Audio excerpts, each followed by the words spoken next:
How to send a gift card to someone via email.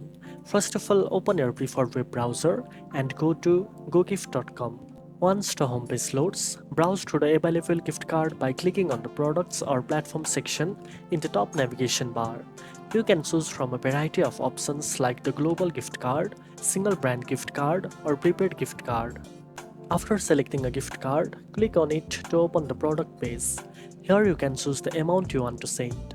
Most card offers flexible denominations, so you can pick what suits your budget. Next, look for the option to send the gift card via email. You will need to enter the recipient's name and email address. You can also include a personal message to make the gift more thoughtful. Double check the email and message before proceeding. Then click on the Add to Cart or Send Now button. Go to your cart and review the order details.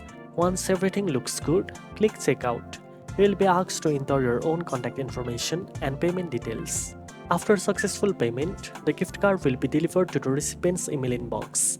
They will receive instructions on how to redeem it and you will get a confirmation email as well.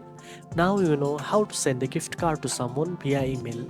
If you found this video helpful, don't forget to like, share and subscribe for more online shopping tips. Thanks for watching and I'll see you in the next one.